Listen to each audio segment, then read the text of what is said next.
The phone slipped from my hands and clattered onto the bathroom floor. The oncologist's voice still echoed in my ear. "Sarah, your test results from 3 months ago. We've been trying to reach you. The biopsy showed stage 2 breast cancer. We need to start treatment immediately." My knees buckled. 3 months ago. 3 months of Mom intercepting my calls, throwing away my mail, telling me the lumps I felt were just hormonal changes, and that I was always looking for attention. Preparing and narrating this type of story took us long efforts and hard work. So if you are enjoying the story, please consider subscribing to our channel. I stared at my reflection in the mirror above the sink. 24 years old, pale as paper, dark circles under my eyes that I'd blamed on graduate school stress. But now I know. The exhaustion that made climbing stairs feel like running a marathon. The weight loss Mom praised as finally getting healthy. The night sweats I'd dismissed as anxiety. My body had been screaming, and she'd been the one holding the gag. My name is Sarah, and if you think this story ends with me understanding why my mother hid a cancer diagnosis from her own daughter, keep watching. Because what happens when the person who gave you life decides when you deserve to know you're dying? What happens when protecting someone becomes the cruelest form of control? That morning, she stood in our kitchen making her usual chamomile tea, humming some old hymn like she hadn't just spent 3 months watching me deteriorate while knowing exactly why. I walked downstairs still clutching my phone, legs unsteady. She looked up from her mug with that practiced smile she'd perfected over years of church committees and neighborhood gossip sessions. "Morning, honey. You look tired again. Maybe you should consider dropping that statistics class. I keep telling you grad school is too much stress for a young woman." "Mom." My voice came out smaller than I intended. "Dr. Martinez called me directly." The mug stopped halfway to her lips. For just a second, I saw something flicker across her face. Not guilt. Recognition. Like she'd been waiting for this moment and had already planned her response. "Oh, that woman," she set down her tea with deliberate calm. "I told you she was alarmist, always trying to scare patients into unnecessary procedures. That's how these doctors make their money, Sarah, fear. She said I have breast cancer, stage 2. She said you've known for 3 months. Mom's laugh was light, practiced, the same one she used when neighbors asked about Dad's drinking, or when relatives wondered why I never seemed to date anyone. "Sweetheart, you're being dramatic again. Remember when you were 16 and convinced yourself you had appendicitis? It was just stress from that boy who broke your heart. This is the same thing."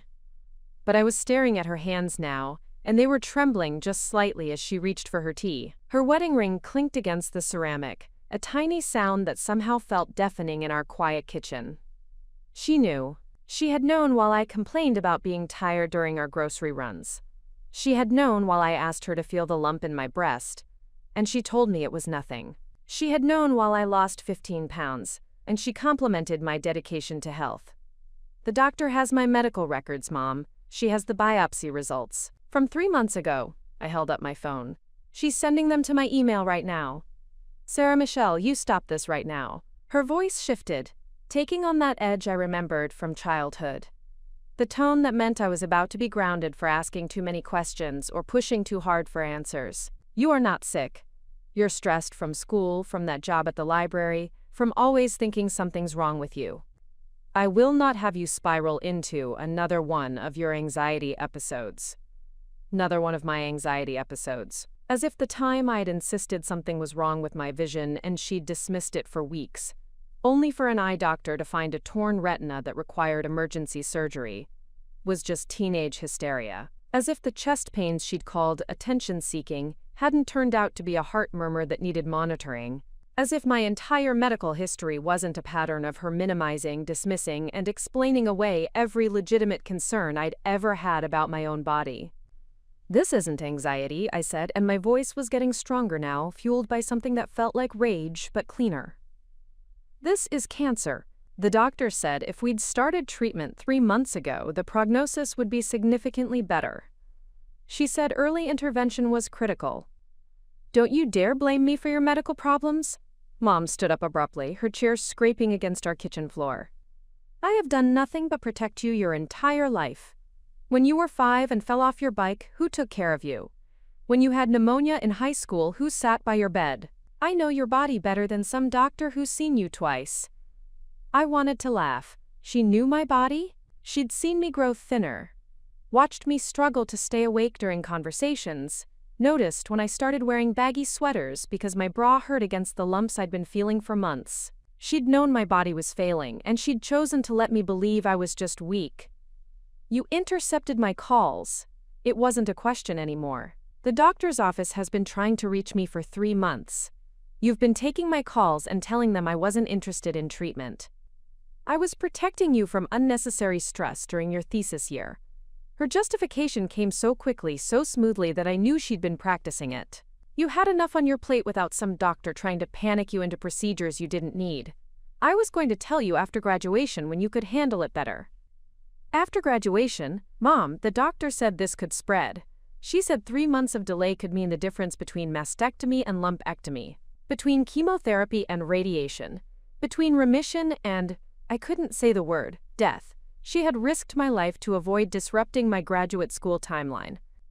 You're being dramatic, but her voice lacked conviction now. She was looking everywhere except at my face.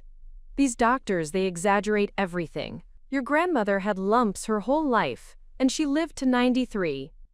My grandmother, who had died when I was 12, had spent her last 2 years in agony from what Mom always called complications. What I was now realizing might have been untreated cancer. How many women in our family had suffered while Mom decided what medical realities they could handle? My phone buzzed. An email from Dr. Martinez's office with the subject line Urgent, Sarah Chen, Breast Cancer Diagnosis and Treatment Plan. I opened it right there in front of Mom. And there it was. Black and white medical terminology that translated to invasive ductal carcinoma, hormone receptor positive, HER2 negative, tumor size 2.3 centimeters, lymph node involvement possible. Look at this. I held the phone toward her. Look at it, Mom. This is real. She glanced at the screen and then turned away, busying herself with rinsing her mug in the sink. I don't need to look at anything. I know what's best for my daughter. Your daughter is going to die if she doesn't start treatment immediately. The words hung in the air between us, sharp and final. And you've wasted 3 months of her life because you thought you knew better than oncologists. She spun around then, and for the first time I saw something raw in her face. Not guilt, not remorse, but a kind of desperate fury. Don't you dare try to make me the villain in your medical drama, Sarah. I have sacrificed everything for you. Everything. I left my career to raise you. I stayed in this town so you could have stability. I've spent 24 years putting your needs before mine, and now you want to accuse me of trying to hurt you? I want to accuse you of lying to me about cancer. My voice was steady now, cold even. I want to accuse you of making medical decisions for an adult woman without her consent. I want to accuse you of risking my life because you were afraid of being inconvenient. The silence stretched between us like a chasm. Outside, Mrs. Rodriguez was walking her dog past our front window, and I could hear the familiar sound of her keys jingling. Normal life, continuing as if everything hadn't just shifted permanently in our kitchen. Finally, Mom spoke, her voice quiet but firm. I won't apologize for trying to protect you, and I won't apologize for knowing that you couldn't handle this kind of stress during the most important year of your academic career. You can be angry with me all you want, Sarah, but don't pretend I did this out of anything but love. I stared at her for a long moment, this woman who had taught me to ride a bike and helped me with algebra homework and drove me to piano lessons every Tuesday for 6 years. This woman who had just gambled with my life and called it love. I'm calling Dr. Martinez back, I said finally. I'm scheduling the appointment she's been trying to give me for 3 months, and you're not coming with me. For the first time in my life, my mother had no response. I drove to Dr. Martinez's office with my hands gripping the steering wheel so tight my knuckles went white. The appointment had been scheduled for that same afternoon. Emergency consultation, the receptionist had said when I called back, her voice gentle but urgent. Dr. Martinez cleared her schedule when she heard you'd finally gotten the message directly. Finally gotten the message. As if I'd been ignoring life-saving medical care for months, instead of being systematically cut off from it. I parked in the medical complex lot, staring up at the beige building that somehow held all the answers I'd been denied. My phone buzzed with a text from Mom. "Sweetheart, please don't do anything rash. Let's talk about this as a family first." As a family. The same family that had decided my cancer diagnosis was too stressful for me to handle during thesis season. I turned off my phone and walked through the glass doors into the waiting room that smelled like sanitizer and fear. Dr. Martinez was younger than I'd expected, maybe 40, with kind eyes behind wire-rimmed glasses and graying hair pulled back in a practical ponytail. She shook my hand firmly when I entered her office, and I noticed her grip was warm and steady. Everything my mother had been trembling and cold. "Sarah, I'm so glad you're here." She gestured to a chair across from her desk. "I have to ask, though, are you aware that someone has been accepting calls on your behalf and declining treatment options?" I nodded, throat tight. "My mother. She lives with me, and she thought she was protecting me from stress." Dr. Martinez's expression shifted, and I saw something I'd been craving for months without realizing it. Concern. Real, professional medical concern for me specifically. Not for my graduate school performance or my emotional stability, or my ability to handle difficult information. Just concern for my health. "Sarah, I need you to understand something very clearly." She leaned forward, her voice gentle but firm. "Breast cancer at your age and stage is absolutely treatable. The survival rates are excellent when we catch it where we did. But timing matters enormously. Every week we delay treatment, we risk progression." "How much time did we lose?" I asked, though I wasn't sure I wanted to know. She pulled up my file on her computer, clicking through screens of data that represented my body, my cells, my future. "Your initial biopsy was January 15th. It's now April 20th. 14 weeks. In that time, we could have started hormone therapy, planned surgical intervention, and begun monitoring for any spread to lymph nodes. 14 weeks. 3.5 months of my life that my mother had decided I didn't deserve to know about. 3.5 months of potential treatment, of fighting back, of taking control. Gone because she thought I couldn't handle the truth about my own body. The good news," Dr. Martinez continued, "is that your most recent imaging doesn't show significant progression. You're still stage 2, still very treatable. But we need to move quickly now." She turned her computer screen toward me, and I found myself staring at images of my own breast tissue, gray and white swirls that meant nothing to my untrained eye until she pointed to a dark mass in the upper right quadrant. "There," she said simply, "that's what we're dealing with." It was smaller than I'd imagined. This thing that had been growing inside me while I wrote papers about statistical analysis and worked evening shifts at the university library. This thing that had been stealing my energy and my appetite while my mother told me I needed to eat more vegetables and get better sleep. This quiet invader that had been whispering to my cells while she'd been intercepting the very conversations that could have saved me time and options. "What happens now?" I asked. Dr. Martinez launched into an explanation of treatment protocols, surgery timelines, and recovery expectations. She spoke clearly, never talking down to me, never suggesting that the information was too complex or frightening for me to process. She handed me pamphlets, websites, and support group information. She treated me like an adult capable of making informed decisions about my own medical care. It felt revolutionary. "I'll need to meet with an oncology surgeon," I said, taking notes as she spoke. "And you mentioned genetic testing?" "Given your age, yes. We'll want to test for BRCA mutations and other hereditary factors. Do you know your family medical history?" I paused, pen hovering over my notebook. I thought I did, but now I'm realizing my mother might have edited some things. Dr. Martinez nodded with the weary understanding of someone who'd seen family dynamics complicate medical care before. That's not uncommon. Many families have complicated relationships with medical information. Some parents think they're protecting their children by minimizing health concerns. "She didn't minimize it," I said quietly. "She hid it completely. She's been telling me for months that I was imagining symptoms." Something shifted in Dr. Martinez's expression then, a subtle hardening around her eyes. "Sarah, I need to ask you directly.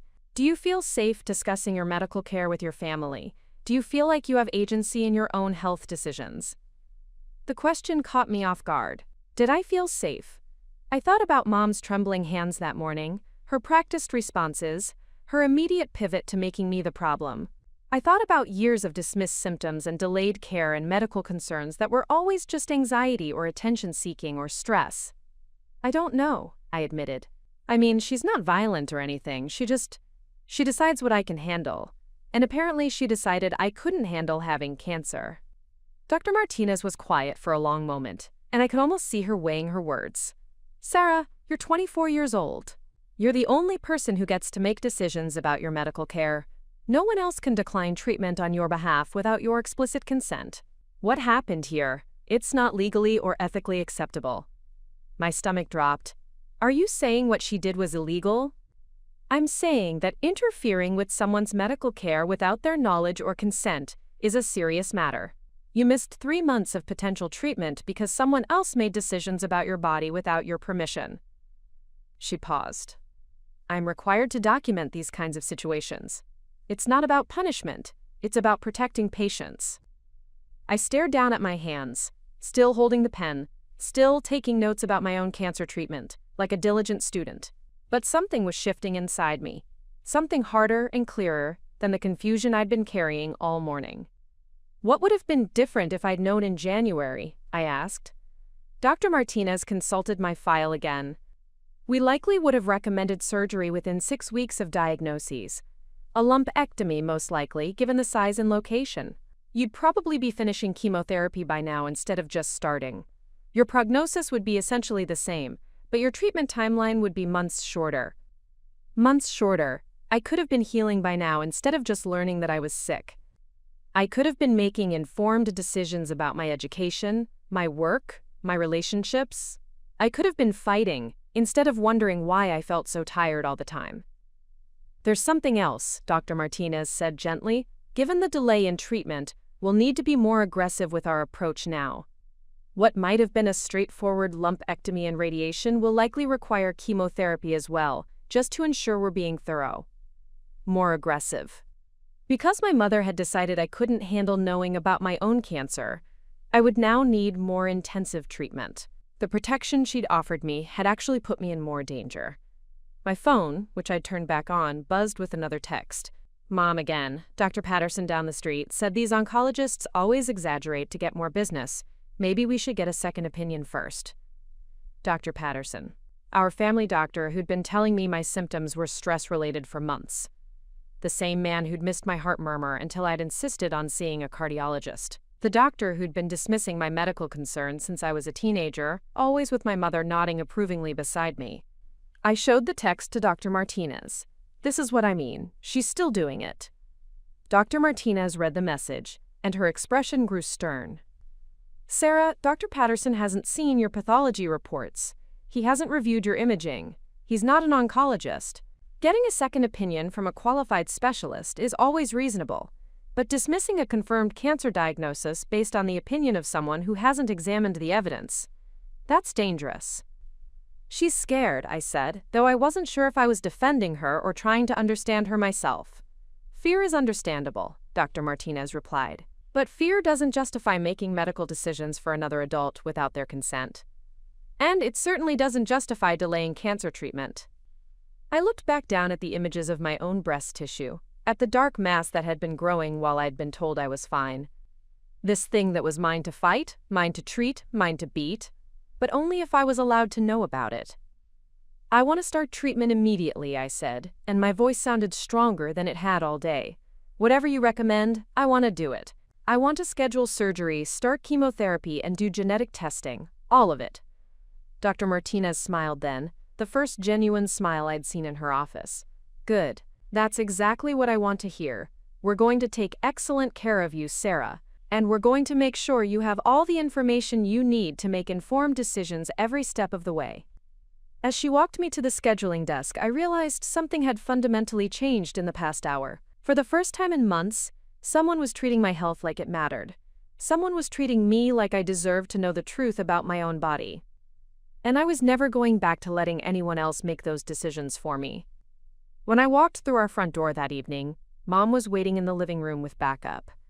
My Aunt Linda sat on our floral couch, holding a cup of coffee and wearing the same concerned expression she'd perfected during my parents' divorce proceedings 8 years ago. Uncle Frank stood by the window, arms crossed, looking like he was preparing for a business negotiation rather than a family discussion about my cancer. "There she is," Mom said, rising from her chair with forced brightness. "Sweetheart, I asked Linda and Frank to come over because I'm worried about you, we all are." I set my purse down slowly, looking around at their carefully arranged intervention. 3 adults who had decided my medical crisis required their collective management. 3 people who thought my cancer diagnosis was a family problem that needed to be solved through committee. "We heard what happened this morning," Linda said, her voice dripping with the syrupy concern she used with her own teenage daughters when they came home past curfew. "Your mother is beside herself with worry. She called me crying, saying you'd accused her of some terrible things." "I accused her of hiding my cancer diagnosis for 3 months," I said flatly, "because that's what she did." Frank shifted uncomfortably by the window. "Now, Sarah, let's not be dramatic here. Your mother was trying to protect you during a stressful time. She made a judgment call as your parent. I'm 24 years old, she's not my parent anymore in any legal sense that matters. And she didn't make a judgment call about protecting me. She made a decision to interfere with my medical care without my knowledge or consent." Mom's eyes filled with tears, right on cue. "You see, this is exactly what I was afraid of. The stress of this diagnosis is making her hostile toward her own family. She's not thinking clearly." Linda reached over and patted Mom's hand sympathetically. "Honey, we know you're scared. Cancer is a frightening word, but turning against the people who love you most isn't going to help you heal." I stared at them, these 3 people who had somehow transformed my cancer into a story about Mom's suffering and my ingratitude. In their version of events, I was the problem for being upset about medical neglect. I was the one being unreasonable for wanting to know about my own diagnosis. "Did Mom tell you that delaying treatment for 3 months means I'll need chemotherapy now instead of just surgery and radiation?" I asked. The room went quiet. I could see Linda and Frank exchanging glances, realizing that maybe they didn't have all the information they'd thought they had.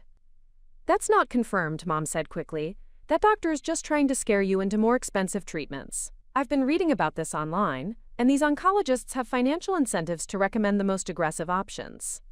"You've been reading about it online?" I felt something cold settle in my chest. "For how long, Mom? How long have you been researching my cancer treatment while telling me I didn't have cancer?" She faltered, and I saw the exact moment she realized she'd revealed too much. I just wanted to be informed in case." "In case what?" "In case you eventually decided I was mature enough to know about my own body." Frank cleared his throat, trying to regain control of the conversation. "Look, Sarah, emotions are running high here. Why don't we all take a step back and think about this rationally? Your mother made a mistake in judgment, but her heart was in the right place. Fighting about it now isn't going to change anything." "Her heart was in the right place?" I turned to face him fully. "Frank, if someone hid a cancer diagnosis from your daughter for 3 months, would you say their heart was in the right place?" "That's different," he said automatically, then seemed to realize how that sounded. "I mean, your situation is more complicated because you live with your mother and she's been taking care of you." "I live with my mother because I'm in graduate school and it's financially practical. I'm not an invalid who needs a medical guardian. I pay rent, I have my own health insurance, I make my own appointments. Or at least I try to when someone doesn't intercept my calls." Linda leaned forward, adopting the tone she probably used in her job as an elementary school counselor. "Sarah, sweetie, we're all on the same team here. We all want what's best for you. But sometimes when we're scared and sick, we don't always make the best decisions. Maybe you should consider that your mother has more life experience with these kinds of situations." "What life experience?" I asked. "What experience does she have with breast cancer, with oncology, with medical ethics?"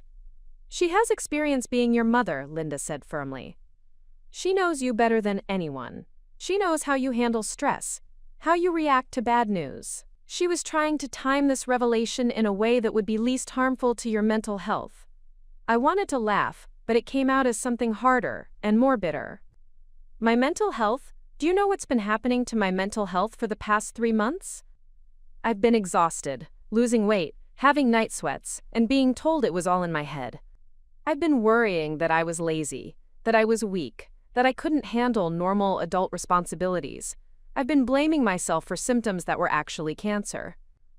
Mom dabbed at her eyes with a tissue. "I was going to tell you after graduation. I had a plan. We were going to sit down together, as a family, and discuss all the options calmly.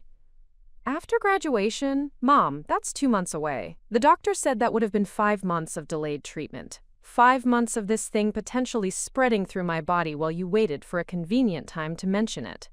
You're catastrophizing, Frank said dismissively. Cancer treatment isn't that time-sensitive. People live with cancer for years. I stared at him, this man who sold insurance for a living, who was now lecturing me about oncology timelines.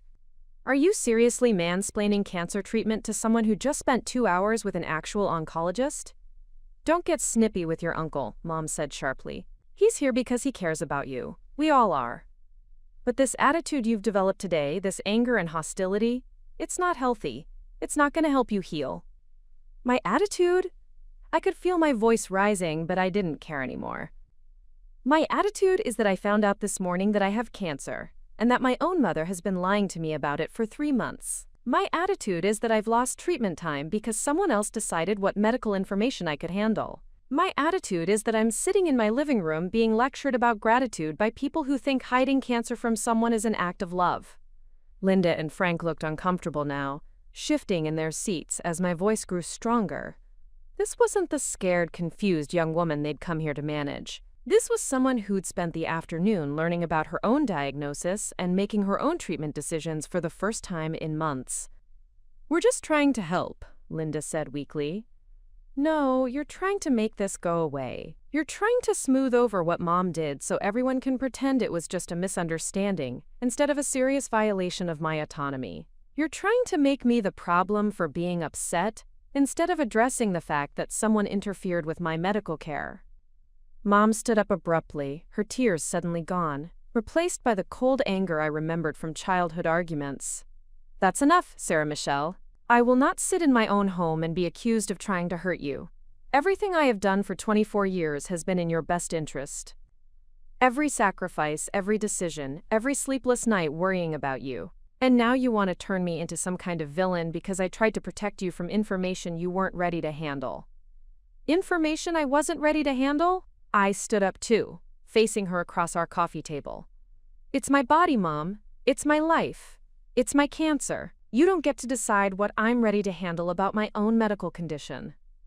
I'm your mother, she said, her voice sharp and final. I will always know what's best for you better than some doctor who's known you for 5 minutes. And there it was. The truth underneath all the tears and justifications and claims about protection. She thought she owned my medical decisions because she'd given birth to me. She thought her maternal instincts trumped my adult autonomy, oncological expertise, and basic right to informed consent about my own body. Frank tried one more time to restore peace. Look, why don't we all just agree that this was a miscommunication and focus on moving forward? What's done is done. Now you know about the diagnosis, you can start treatment, and everyone can work together as a family. Work together as a family? I looked around at these 3 people who had spent the past hour trying to convince me that my anger about medical neglect was the real problem. You want to know what we're going to do as a family? Nothing. I'm going to handle my cancer treatment myself, with my doctors, making my own informed decisions. And if anyone tries to interfere with my medical care again, I'll be reporting it to the appropriate authorities. The silence that followed was deafening. Linda's coffee cup rattled against its saucer as she set it down with shaking hands. Frank was staring at me like I'd just announced I was joining a cult. And Mom was looking at me like she'd never seen me before. You would report your own mother to authorities? She whispered. I would report anyone who interfered with my cancer treatment, I said simply, including you. For the first time since this morning, no one had a response ready. I woke up at 3 a.m. that night, not from pain or fear, but from a clarity so sharp it felt like someone had turned on every light in my brain at once. I lay in my childhood bedroom, staring at the ceiling with glow-in-the-dark stars I'd put up when I was 12, and I knew with absolute certainty that I couldn't stay in this house anymore. Not because Mom might physically stop me from getting treatment, but because every conversation, every meal, every moment of shared space would become another opportunity for her to manage my reality. I got up quietly and started packing. Not everything, just essentials. Clothes, laptop, important documents, the few pieces of jewelry that actually mattered to me. I moved carefully, aware that Mom was a light sleeper, and that any sound might trigger another family intervention. But as I folded shirts and rolled socks into my suitcase, I felt something I hadn't experienced in months: agency. I was making a decision about my own life based on my own needs, and no one else got a vote. By dawn, I had a plan. Not a perfect plan, not a complete plan, but a starting point that belonged entirely to me. I would stay at my graduate school friend Elena's apartment for a few days, while I figured out something more permanent. I would call Dr. Martinez's office first thing and schedule the surgical consultation she'd recommended. I would inform my graduate advisor about my diagnosis and arrange for medical leave if necessary. I would take control of the narrative of my own life. Mom was already in the kitchen when I came downstairs with my suitcase, dressed in her pink robe and making coffee with the mechanical precision of someone who hadn't slept much either. She saw the luggage and froze, coffee scoop suspended halfway to the filter. "Where are you going?" she asked, and her voice was smaller than I'd heard it in years. "Elena's apartment," I said simply. "I need some space to process this without feeling like I have to manage everyone else's emotions about my cancer." She set down the coffee scoop with deliberate care. "Sarah, you can't just run away because you're upset. We're family. We work through problems together." Working through problems together would have involved telling me I had cancer 3 months ago, so we could work through it together. This is me working through it on my own, which is apparently how you prefer things anyway. Mom's face crumpled slightly, but I could see her rebuilding her composure in real time. "I know you're angry with me, I understand that. But leaving home when you're facing a serious illness, that's not safe. You need people who love you around you right now." "I need people who respect my autonomy around me right now," I corrected. "I need people who won't lie to me about my own medical condition. I need people who will support my decisions instead of trying to make my decisions for me." She was quiet for a moment, staring into her empty coffee mug. When she looked up, her eyes were red but dry. "I called Dr. Patterson last night. He says these young oncologists often rush patients into unnecessary treatments. He thinks we should get a second opinion before you do anything drastic." There it was again, we. As if my cancer diagnosis was a collaborative project. As if Dr. Patterson, who hadn't seen my pathology reports or imaging, was somehow more qualified than the oncologist who had. As if getting a second opinion meant ignoring the first one entirely, instead of seeking additional expert perspective. "Mom, Dr. Martinez already suggested I get a second opinion from another oncologist. She gave me referrals to 3 different specialists and told me to choose whoever I felt most comfortable with. That's how second opinions work when you're dealing with actual medical professionals. But Dr. Patterson has known you since you were a child. He understands your medical history." "Dr. Patterson has been dismissing my medical concerns since I was a child," I said. "Just like you have. Just like you're still doing right now." I picked up my suitcase and headed toward the door, but her voice stopped me. "Sarah, wait, please." She was following me, and I could hear the desperation creeping into her tone. "I know I made mistakes. I know you're angry. But don't punish yourself just to hurt me. You need family support during cancer treatment. All the research says that patients with strong family support have better outcomes." I turned to face her in our hallway, under the family photos that documented 24 years of her making decisions about what was best for me. "You want to know what would be supportive? Driving me to my appointments without trying to convince me they're unnecessary? Helping me research treatment options instead of researching reasons to avoid treatment? Asking me how I'm feeling, instead of telling me how I should feel?" "I can do that," she said quickly. "I can be supportive in the way you need. Just don't leave. Don't handle this alone when you don't have to." For a moment, I almost believed her. This was my mother, after all, the woman who had taught me to tie my shoes and helped me study for high school chemistry. The woman who had driven me to college orientation and cried when I'd won my graduate school fellowship. Surely she could learn to support me through cancer treatment without trying to control every aspect of it. But then, I remembered her hands trembling around her coffee mug yesterday morning, and I realized she wasn't afraid of my cancer. She was afraid of losing control over how I handled my cancer. She was afraid that if I made my own medical decisions, I might make different choices than the ones she would make for me. I need to know that I can trust you, I said finally. And right now, I can't. You intercepted phone calls from my doctor for 3 months, Mom. You made me believe my symptoms were psychosomatic while you knew I had cancer. You risked my health because you thought you knew better than oncologists. How am I supposed to trust you to support my treatment decisions now? She was crying again, but quietly this time, without the dramatic flair of yesterday's family meeting. I was so scared, she whispered. When Dr. Martinez called with the results, I was so scared that I couldn't think straight. I just knew that if I told you right away, it would destroy your focus on school, and you've worked so hard for your degree. You were scared, so you decided I didn't know I had cancer? I asked. You were scared, so you made a unilateral decision about my medical care without consulting me? You were scared, so you let me think I was imagining symptoms that were actually cancer? I was going to tell you, she said desperately. I had a timeline. I was going to sit you down after your thesis defense and explain everything. I was going to go with you to appointments and help you understand all the treatment options. You were going to manage my cancer diagnosis the same way you managed everything else in my life, I said. On your timeline, according to your comfort level, with your interpretation of what I needed to know. She didn't deny it, which told me everything I needed to know about how she saw our relationship. Even facing cancer, even at 24 years old, she still saw me as someone who needed her to filter reality into manageable pieces. I'm leaving now, I said, opening the front door. I'll call you when I'm ready to talk. But I won't be updating you on my medical appointments. And I won't be asking for your opinions about my treatment decisions. If you want to support me, you can respect those boundaries.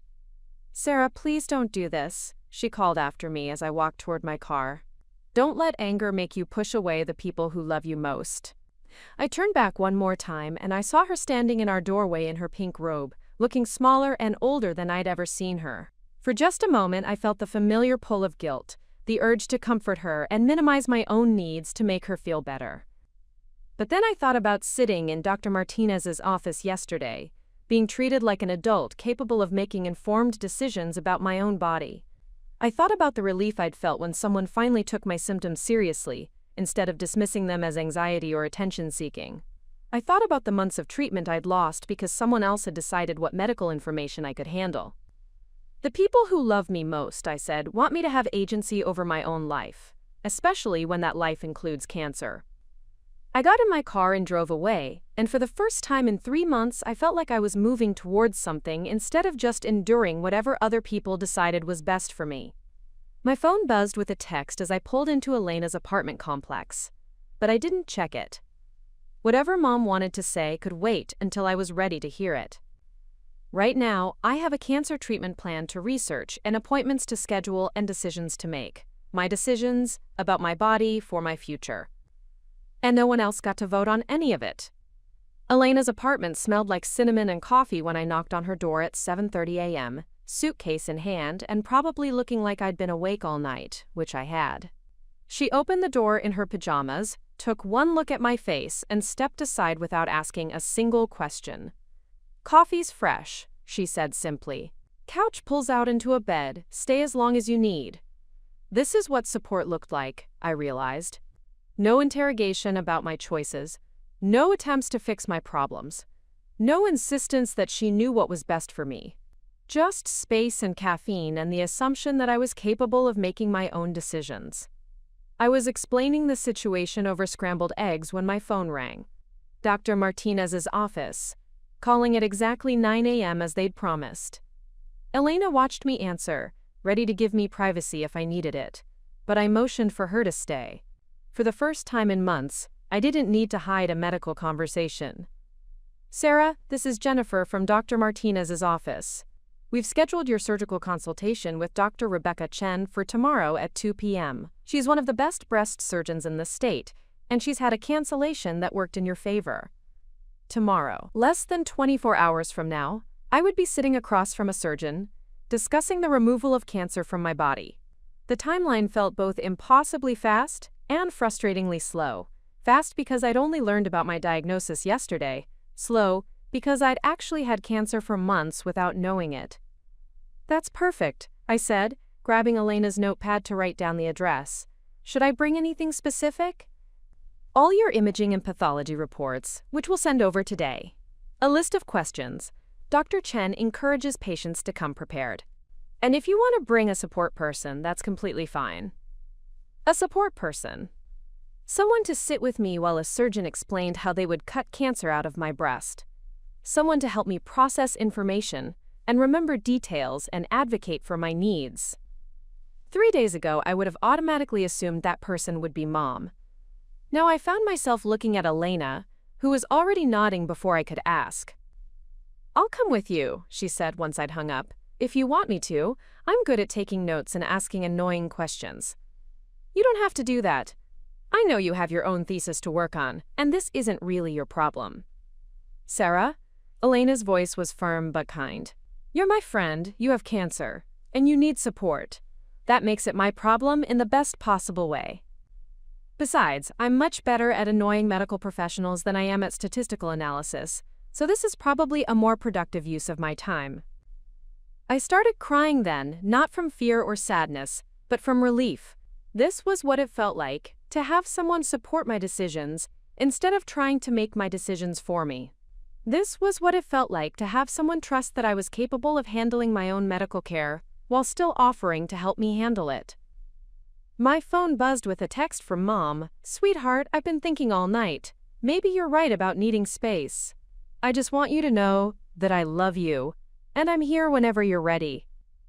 It was the most reasonable message she'd sent since this whole thing started, but I could feel the manipulation underneath it. The careful phrasing designed to make me feel guilty for leaving. The implication that she was being generous by letting me have space. The assumption that I would eventually come back and resume letting her manage my medical care. Elena read the message over my shoulder and made a small snorting sound. Classic. I've been thinking all night, like she's the one who's been suffering through this situation. "Am I being too harsh?" I asked. "I mean, she's scared too. Finding out your child has cancer has to be terrifying." "Being scared doesn't give you the right to hide cancer diagnoses from people," Elena said bluntly. "Being scared doesn't justify intercepting medical calls. Being scared doesn't excuse making someone believe their symptoms are psychosomatic when they're actually life-threatening." She was right, but part of me still felt guilty for not being more understanding of Mom's perspective. 24 years of being taught to prioritize other people's comfort over my own needs didn't disappear overnight, even when those needs included cancer treatment. "Can I ask you something?" Elena said, refilling our coffee cups. "When you were growing up, did your mom make other medical decisions for you? Like, was this pattern or just a panic response to the cancer?" I thought about it, mentally cataloging years of dismissed symptoms and delayed care. She's always been protective. When I had that heart murmur in high school, she didn't want me to see a cardiologist because she thought it would make me anxious about my health. When I tore my retina, she waited 2 weeks to take me to an eye doctor because she thought I was being dramatic. When I had pneumonia my senior year, she tried to treat it with home remedies for a week before finally taking me to urgent care. Jesus, Sarah. She's been medically neglecting you for years.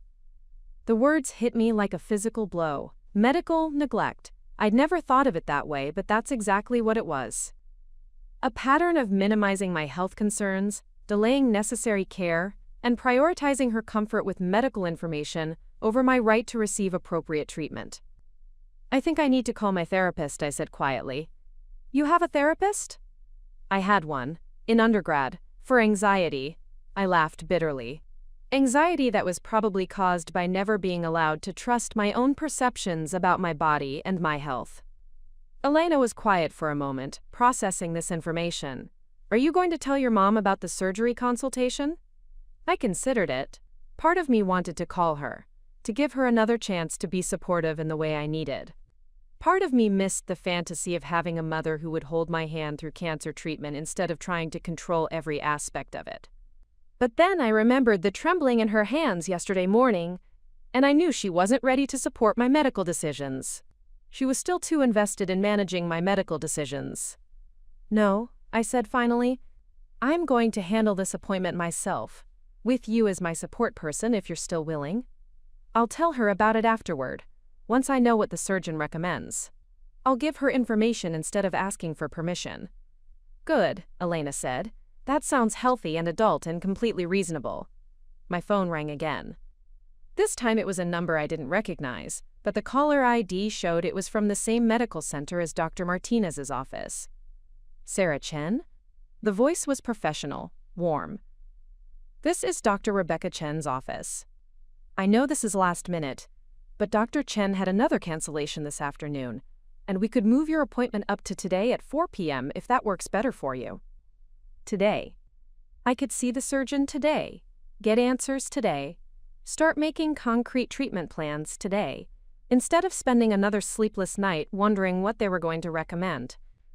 Yes, I said immediately, that works perfectly. Elena gave me a thumbs up, already reaching for her laptop. I'm canceling my afternoon meetings, she said once I'd hung up, and I'm making a list of questions to ask the surgeon. Do you want me to research breast surgery options first, or do you want to go in with a blank slate? This was what partnership looked like, I realized. Someone offering to help me prepare for my own medical appointment instead of trying to prepare for it on my behalf. Someone asking what I wanted instead of deciding what I needed. Let's research together, I said. I want to know what questions to ask. We spent the next several hours reading medical websites, printing out lists of surgical options, and preparing a notebook full of questions about recovery times, side effects, and long-term outcomes. Elena asked thoughtful questions that hadn't occurred to me, helped me organize my thoughts, and never once suggested that I was too emotionally compromised to handle the information we were finding. At 3:30, we got in Elena's car and drove to the medical center. As we walked through the parking lot, my phone buzzed with another text from Mom. Dr. Patterson wants to know if you'd like him to call Dr. Chen's office and discuss your case with her before your appointment. I showed the message to Elena, who actually laughed out loud. She's still doing it, Elena said. Even now, even after you explicitly told her you didn't want her managing your medical care, she's trying to manage your medical care. I typed back a simple response, no thank you, I'll handle my own medical appointments. Then I turned off my phone and walked into the building where I would finally get to make informed decisions about my own cancer treatment. For the first time in months, I felt like I was exactly where I was supposed to be. Dr. Rebecca Chen had the kind of presence that filled a room without demanding attention. She was probably in her 50s, with silver-streaked hair pulled back in a neat bun and hands that moved with the precision of someone who had performed thousands of surgeries. When she shook my hand, her grip was firm and confident, the handshake of someone who cut cancer out of people's bodies for a living and was very good at it. Sarah, she said, settling into her chair across from Elena and me, I've reviewed your pathology reports and imaging. Before we talk about surgical options, I want to hear from you. How are you processing all of this? It was such a simple question, but no one had asked it yet. Not Mom, not the Family Intervention Committee, not even Dr. Martinez, though she'd been focused on medical logistics. Dr. Chen was asking about me, about my experience, about how I was handling the reality of having cancer. Honestly, I'm angry, I said. Not about having cancer, exactly, but about losing 3 months of treatment time because someone else decided I couldn't handle knowing about my own diagnosis. Dr. Chen's expression didn't change, but I saw something sharpen in her eyes. Can you tell me more about that? I explained the whole situation while Elena took notes beside me. Dr. Chen listened without interruption, occasionally asking clarifying questions about timelines and medical communications. When I finished, she was quiet for a long moment. Sarah, I need you to understand something, she said finally. What happened to you is not normal family dynamics around a cancer diagnosis. Families often struggle with how to support someone through cancer treatment, but interfering with medical communications and delaying treatment? That's a serious ethical violation. That's what Dr. Martinez said too. Dr. Martinez was right, and I'm going to be very direct with you about something else. Dr. Chen leaned forward slightly. The 3-month delay in treatment has changed your surgical options. If we'd caught this in January, we likely could have done a simple lumpectomy with excellent cosmetic results. Now, given the time that's passed, I'm recommending a modified radical mastectomy. The words hung in the air between us. Mastectomy, the removal of my entire breast. The surgery I'd been reading about for the past few hours, hoping it wouldn't be necessary for me. Elena's hand found mine under the table, a steady anchor while my world tilted. Because of the delay? I asked. Partially, yes. The tumor hasn't grown significantly, but we've lost the window for the most conservative surgical approach. We need to be more aggressive now to ensure we get clean margins and don't miss any microscopic spread. I felt something cold and hard settle in my chest. Not fear exactly, but a crystalline clarity about the cost of those 3 months Mom had stolen from me. Not just time, but options.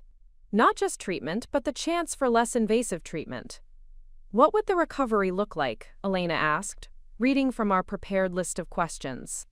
Dr. Chen walked us through the surgical process, the recovery timeline, the follow-up care. She was thorough and patient, answering every question we'd prepared, and several we hadn't thought to ask. She explained reconstruction options, physical therapy requirements, and long-term outcomes. She treated me like an adult, capable of making complex medical decisions about my own body. I know this is a lot to process, she said when we'd covered all the medical details. Do you have questions about how to handle family dynamics during treatment? It's not uncommon for cancer patients to need boundaries with well-meaning relatives. Actually, yes, I said. My mother wants to be involved in my treatment, but she's already proven that she'll make medical decisions for me without my consent. How do I handle that? You set very clear boundaries about medical information sharing, Dr. Chen said matter-of-factly. You decide who gets updates about your treatment, when they get those updates, and how much detail they receive. You can give your medical team specific instructions about who is and isn't authorized to receive information about your care. Can I legally prevent her from contacting my doctors? Absolutely. You're an adult, and HIPAA protections mean that your medical information belongs to you alone. If you don't want someone to have access to your medical information, they don't get access, period. It was such a simple concept, but hearing it stated so clearly by a medical professional felt revolutionary. My cancer, my information, my decisions. No exceptions for family relationships or maternal concern or fear-based interventions. There's something else I want to discuss, Dr. Chen continued. Given the interference you've experienced with your medical care, I'd recommend having a patient advocate present for all your appointments moving forward. Someone whose only job is to ensure your wishes are respected and your questions are answered. Like Elena? Elena can certainly continue to support you, but I'm talking about a professional patient advocate. Someone trained to navigate medical systems and protect patient rights. Our hospital has an excellent advocacy program. Elena squeezed my hand. That sounds like a good idea, an extra layer of protection. Protection from what? I asked, though I already knew the answer. From anyone who might try to override your medical decisions, Dr. Chen said gently, including family members who think they know what's best for you. We scheduled the surgery for the following week.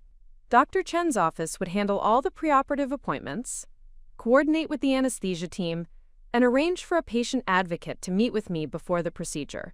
They would also put a note in my file specifying that only I was authorized to receive medical information about my case.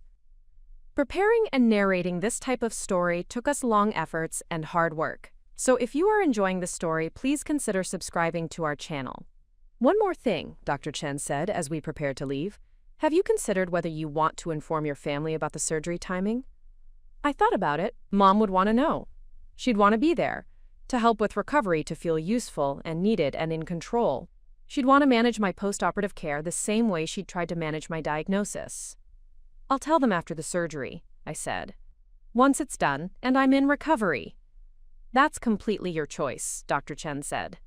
But I do recommend having someone stay with you for the first few days after surgery. Recovery support is important, and it doesn't have to come from family if family relationships are complicated. Elena spoke up immediately. I can do that. I'll take the week off.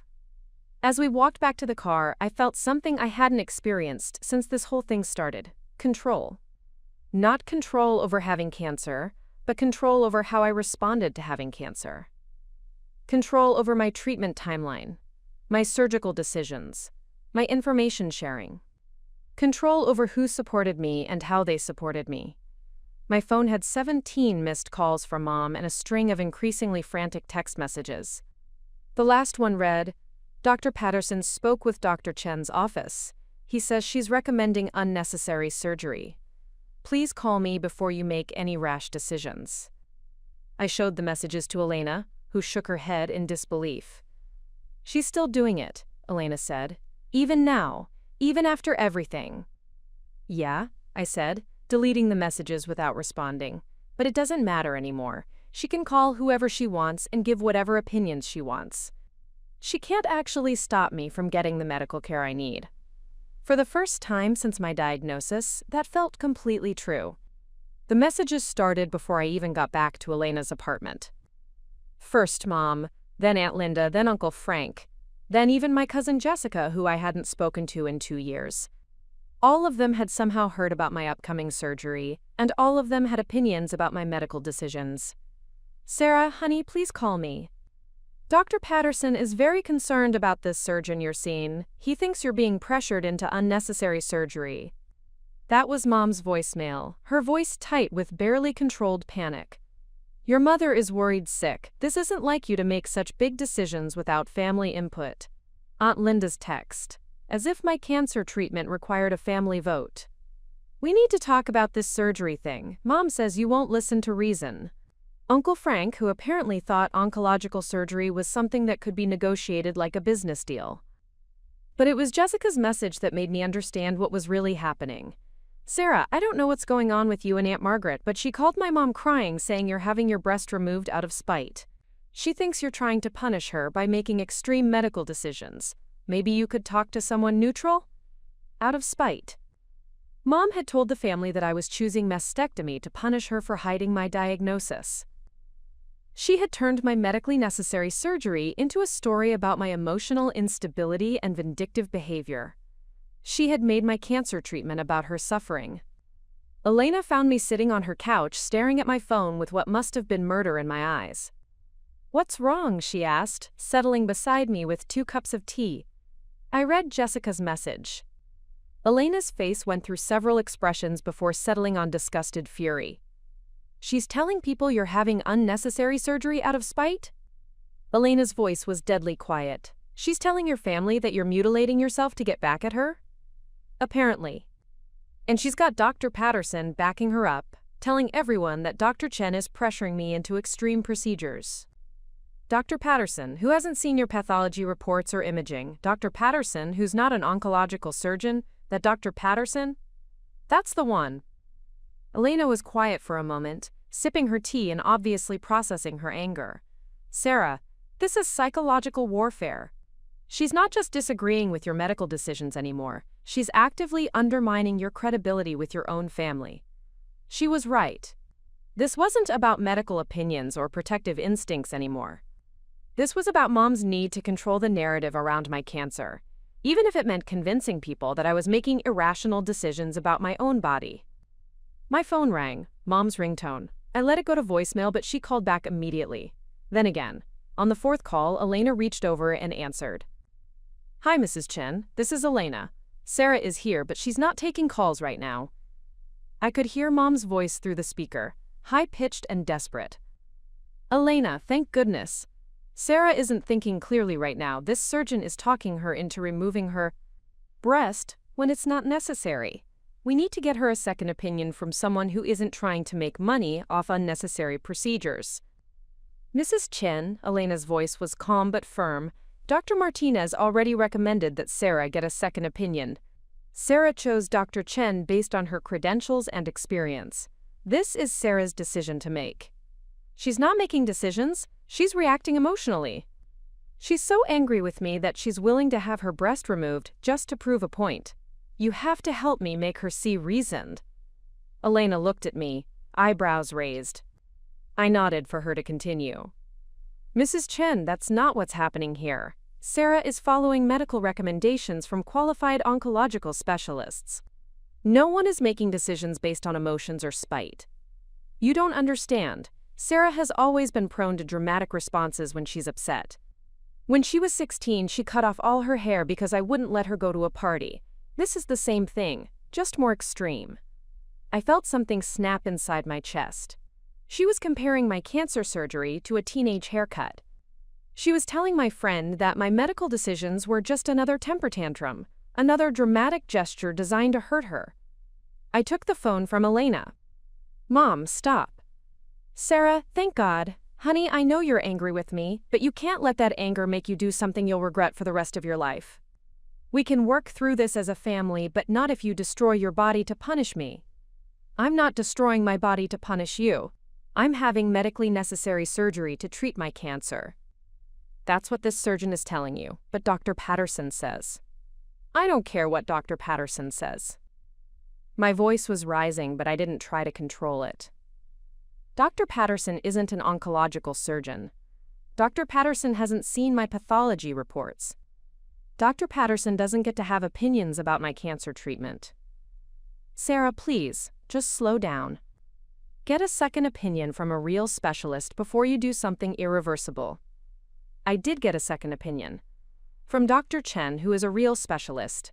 The best breast surgeon in the state, according to Dr. Martinez. But she's recommending the most extreme option. Doesn't that seem suspicious to you? Doesn't that make you wonder if she's just trying to make money? I was quiet for a long moment, staring out Elena's window at the normal world continuing beyond this conversation. People walking dogs, checking mail, living their lives without their mothers accusing them of choosing mastectomy for spite. "Mom," I said finally, "do you understand that the reason Dr. Chen is recommending mastectomy instead of lumpectomy is because you hid my diagnosis for 3 months?" Silence on the other end of the line. "Do you understand that if you'd told me about the cancer in January, I could have had breast-conserving surgery?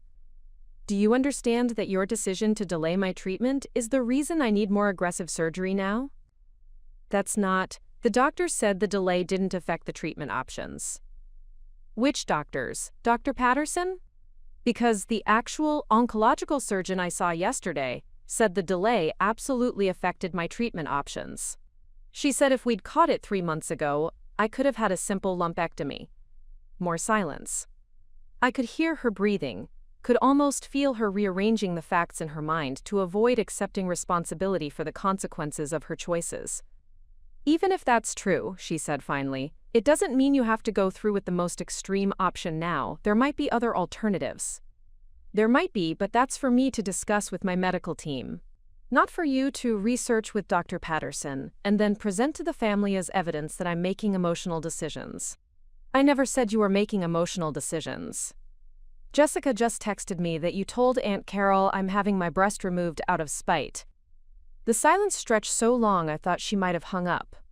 "I was upset," she said finally. "I said things I didn't mean. But Sarah, you have to understand how this looks from the outside. You found out about your diagnosis, immediately moved out of the house, refused to let me be involved in your medical appointments, and now you're scheduling major surgery without even discussing it with your family." "Because my family has proven they can't be trusted with my medical information," I said. "Because you hid my cancer diagnosis for 3 months and are now telling people I'm choosing unnecessary surgery for revenge. I was trying to protect you. You were trying to control me. And you're still trying to control me by turning my family against my medical decisions." Elena was making hand signals at me, pointing to her watch. I nodded. This conversation could go on forever without accomplishing anything except letting Mom practice her justifications. "I'm having surgery next Thursday," I said. "Dr. Chen's recommendation, based on my pathology reports and imaging that you've never seen. I'll let you know when it's over." "Sarah, please don't do this. Don't shut me out when you need family support the most." "I have family support," I said, looking at Elena, who was already Googling post-surgical care instructions. "I have support from people who respect my medical decisions instead of trying to override them." I hung up and immediately blocked her number. Then I blocked Uncle Frank's number, and Aunt Linda's, and even Dr. Patterson's office line. "Feel better?" Elena asked. "Actually, yeah, I do." My phone buzzed with a text from an unknown number. "Sarah, this is your cousin Mike. Mom gave me your number. Just wanted you to know that not everyone in the family believes what Aunt Margaret is saying. Whatever medical decisions you're making, they're yours to make. Hope your surgery goes well." I showed Elena the message and she smiled. "See, there are people who get it." Yeah, I said, saving Mike's number. There are. For the first time since my diagnosis, I felt like I had actual family support. Not from the people who shared my DNA, but from the people who actually cared about my well-being more than their own comfort. The night before surgery, I couldn't sleep. Not from anxiety about the procedure, but from a strange, electric clarity about what I was about to do. In 12 hours, I would walk into an operating room and make a permanent choice about my body, my health, my future. No one else would be in that room making decisions for me.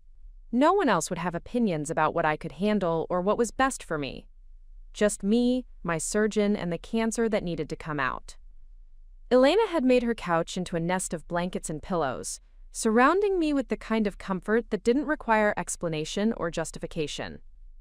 She'd stocked the kitchen with easy-to-digest foods for my recovery, arranged for a week off work, and printed out post-surgical care instructions in case I was too groggy to remember them myself. This was what real support looked like. Practical, unobtrusive, focused on my actual needs rather than on managing her own emotions about my situation. At 2 a.m., my doorbell rang. Elena and I looked at each other across the dark living room, both of us instantly alert. "Are you expecting anyone?" she whispered. I shook my head, reaching for my phone to check for messages. Nothing. The doorbell rang again, followed by persistent knocking. "Sarah, I know you're in there. Please, we need to talk." Mom's voice, muffled through the door but unmistakably desperate. Elena started to get up, probably to tell her to leave, but I motioned for her to stay put. This was my boundary to enforce, my decision to make about whether I wanted this conversation the night before my surgery. "Mom, go home," I called through the door. "We can talk after my surgery." "No, we can't wait. I have new information. Dr. Patterson spoke with a colleague at the university hospital, and they think there might be other options. Less invasive options that your surgeon didn't tell you about." I felt Elena tense beside me. Dr. Patterson, who still hadn't seen my medical records, was now consulting with colleagues to find alternatives to treatment plans he'd never reviewed. "I've already made my decision," I said. "I'm having surgery in the morning." "But what if you don't have to? What if there are treatments that could shrink the tumor first, make surgery unnecessary? Wouldn't you want to know about those options before you do something irreversible?" The knocking continued, and I heard another voice, Aunt Linda, apparently providing backup for this middle-of-the-night intervention. "Sarah, honey, your mother is beside herself. She's been up all night researching alternatives. She just wants you to have all the information before you make such a big decision." Elena had moved to the window and was peering through the blinds. "There are 3 cars out there," she whispered. "Looks like they brought reinforcements." Uncle Frank's voice joined the chorus outside. "Sarah, we're not trying to interfere with your medical care. We just think you should get another opinion before you have major surgery. That's reasonable, isn't it?" I closed my eyes, listening to my family orchestrate a pre-surgical intervention based on research conducted by someone who wasn't my doctor and hadn't seen my medical records. They had turned my cancer treatment into a group project, my surgical decision into a family crisis that required their collective management. "Elena," I said quietly, "would you call the police?" She looked surprised. "Are you sure?" "I'm sure. They're harassing me at someone else's apartment in the middle of the night, 12 hours before I'm having cancer surgery. This is exactly the kind of behavior I need protected from." Elena nodded and reached for her phone. The conversation outside continued, growing more desperate and insistent. "Sarah, please, just open the door. 5 minutes. That's all I'm asking for." Mom's voice was breaking now, the kind of emotional manipulation I'd been trained to respond to my entire life. But I wasn't the same person who had discovered my cancer diagnosis 4 days ago. I wasn't the person who had spent months letting someone else minimize my symptoms and manage my medical reality. I was someone who had learned to trust medical professionals over family opinions, someone who had chosen qualified specialists over well-meaning relatives, someone who had decided that my health mattered more than other people's comfort with my health decisions. "The police are on their way," I called through the door. "You need to leave." The voices outside went quiet for a moment, probably processing the fact that I'd actually called law enforcement on my own family. Sarah Michelle Chen, you open this door right now. Mom's voice had shifted from desperate to angry. I am your mother, and I have a right to discuss your medical care with you. No, you don't, I said, surprised by how calm my voice sounded. You lost that right when you hid my cancer diagnosis for 3 months. You lost it when you made medical decisions for me without my consent. You lost it when you turned my surgery into a family crisis that requires group intervention. We're trying to save you from making a mistake. You're trying to control my medical decisions because you can't accept that I'm an adult capable of making my own choices about my own body. The police arrived within 10 minutes, their flashing lights visible through Elena's blinds. I heard car doors slamming, voices explaining and justifying and defending. Elena and I watched from the window as 2 officers spoke with my family in the parking lot. One of the officers came to the door. Elena answered, explaining the situation while I stayed in the background, wrapped in a blanket like a refugee from my own family dynamics. Ma'am, are you Sarah Chen? The officer asked when he saw me. Yes. Your family says they're concerned about medical decisions you're making. They say you're having unnecessary surgery tomorrow and they're trying to get you to reconsider. I'm having medically necessary surgery recommended by qualified oncological specialists. My family disagrees with my medical decisions and is harassing me about them. The officer nodded, making notes. Are you safe here? Do you feel threatened by your family members? I considered the question. Physically threatened? No. But threatened in other ways, absolutely. They've been interfering with my medical care, I said. Hiding diagnosis information. Contacting my doctors without permission. Trying to override my treatment decisions. I need them to leave me alone so I can focus on my surgery tomorrow. Understood. We'll ask them to leave and explain that they can't return without your permission. If they continue to contact you against your wishes, that could constitute harassment. After the police left and the parking lot was finally quiet, Elena and I sat in her dark living room processing what had just happened.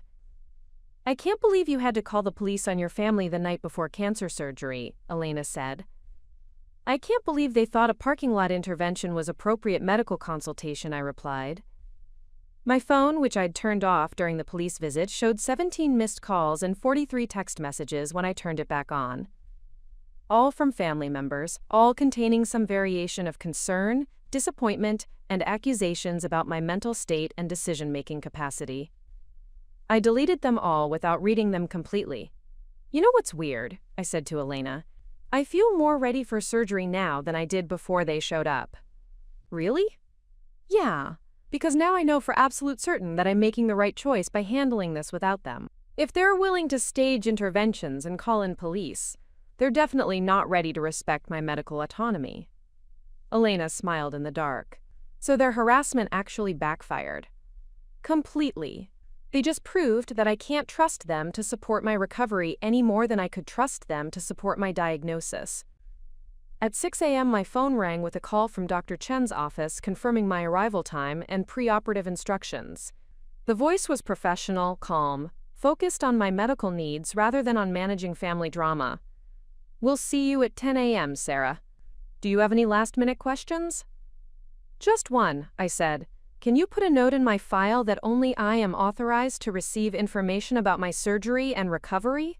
No family members should be given updates or allowed to make decisions on my behalf. Absolutely, we'll make sure that's clearly documented. When I hung up, Elena was making coffee and toast, moving quietly around her kitchen while I prepared for the most important medical decision of my life. Ready? She asked. More ready than I've ever been for anything, I said. And I meant it. The pre-operative area smelled antiseptic and possibility. I sat in my hospital gown, feet dangling from the bed, watching Elena organize my personal belongings in the small bedside locker. My phone had been buzzing incessantly since we'd arrived, but I'd given it to Elena with instructions not to tell me who was calling unless it was an actual emergency. Dr. Chen appeared in the doorway at exactly 9:15, clipboard in hand and that same calm confidence that had made me trust her from our first meeting. She pulled up a chair beside my bed, positioning herself at eye level rather than towering over me in the medical hierarchy. How are you feeling, Sarah? Nervous about the anesthesia, I admitted, but ready for this to be out of my body. That's completely normal. The anesthesiologist will be here in a few minutes to talk through everything with you. She glanced at Elena, then back to me. I also wanted to check in about the family situation. My office got several calls yesterday from people claiming to be consulting physicians with concerns about your treatment plan. Elena snorted. Let me guess. Dr. Patterson? Among others. I want you to know that we don't discuss patient cases with physicians who aren't directly involved in care, unless we have explicit written consent from the patient. No one outside your medical team has access to your information. I felt a wave of relief. Thank you. I was worried they might somehow convince you to delay the surgery. Sarah, I've been doing this for 15 years. I've seen families struggle with cancer diagnoses before, but I've never seen anyone try to override a patient's surgical decision based on consultation with a family practice physician who hasn't reviewed the case files. Her voice was gentle but firm. What you're dealing with isn't a normal family concern, it's medical interference. The words hung in the air between us. Medical interference. A professional term for what I'd been calling family drama, what Mom had been calling protection, what everyone else had been calling a misunderstanding. The patient advocate will be checking in with you during recovery, Dr. Chen continued. She'll make sure that only people you authorize have access to information about your surgery, and that any visitors are people you actually want to see. What if they show up anyway? Hospital security will handle it. You're a patient, not a prisoner. You get to decide who has access to you during recovery. The anesthesiologist arrived next, a cheerful woman named Dr. Patel who explained the procedure with the kind of thoroughness that made me feel informed rather than overwhelmed. She asked about allergies, previous reactions, and anxiety levels. She answered Elena's questions about postoperative monitoring and recovery timelines. She treated both of us like adults capable of understanding medical information. Any last questions before we head to the OR? Dr. Patel asked. I looked at Elena, who had been taking notes throughout both conversations. Can you read me the post-op instructions one more time? Just the first 24 hours? Elena consulted her notebook. Rest, ice packs for swelling, pain medication as prescribed, no lifting anything heavier than a coffee cup, someone should stay with you the first night to monitor for complications. I've got it all covered. And if I need anything? Call the nursing line first, Dr. Chen's office second, emergency room if there are serious complications. I have all the numbers programmed into my phone. This was what preparation looked like when it was actually about preparation rather than control. Elena had educated herself about my recovery needs without trying to make my recovery decisions.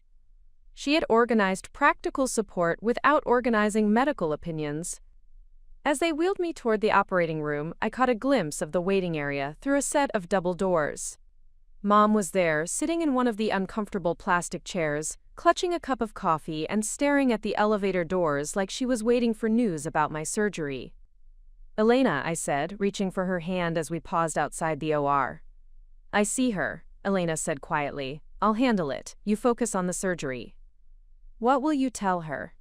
That you're in surgery and that you'll decide who gets updates about your recovery when you're ready to make that decision. The anesthesiologist began hooking up monitors and explaining what I would feel as the medication took effect. Dr. Chen appeared beside the operating table, already scrubbed in, her hands steady and sure. Ready, Sarah? I thought about the tumor that had been growing in my breast for months, while I'd been told my symptoms were imaginary. I thought about the treatment time I'd lost, the surgical options that were no longer available because of delays I hadn't chosen. I thought about the family members sitting in the waiting room who still believed they should have input on my medical decisions. I'm ready, I said. The last thing I remember before the anesthesia took hold was Dr. Chen's voice, calm and professional. We're going to take excellent care of you. I woke up in recovery with Elena holding my hand and a nurse checking my vital signs. The surgery was over. The cancer was out. My chest felt tight and strange under the surgical bandages, but I was alive and awake and cancer-free. How do you feel? The nurse asked. Different, I said honestly, but it's different. Elena squeezed my hand. Dr. Chen said the surgery went perfectly. Clean margins, no complications. The tumor was exactly where they expected it to be, and they got everything. Everything.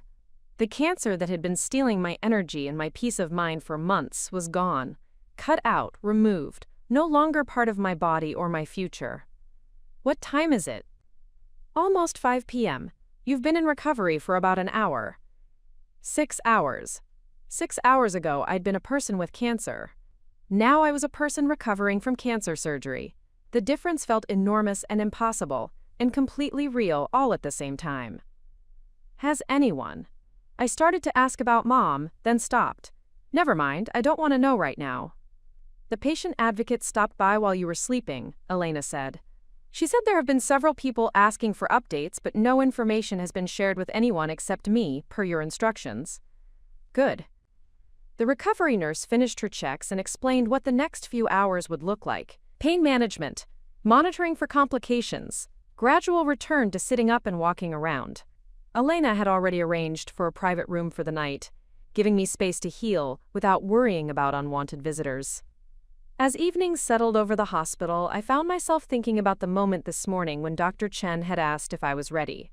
I'd said yes, but I hadn't really understood what I was ready for. Not just surgery, but independence. Not just cancer treatment, but medical autonomy. Not just healing, but the right to heal on my own terms. My phone, which Elena had finally returned to me, showed dozens of missed calls and messages. But for the first time in days, I felt no urgency to check them. Whatever my family wanted to say about my surgery could wait until I was ready to hear it. Right now, I was exactly where I needed to be. Cancer-free, well-supported, and completely in control of my own recovery. 3 days after surgery, I was sitting in Elena's apartment wearing a soft cotton button-up shirt and feeling more like myself than I had in months. The surgical drains were uncomfortable and the incision site was tender, but the bone-deep exhaustion that had plagued me for months was gone. My body was healing, rebuilding itself without cancer cells hijacking the process. Elena was in the kitchen making soup when her doorbell rang.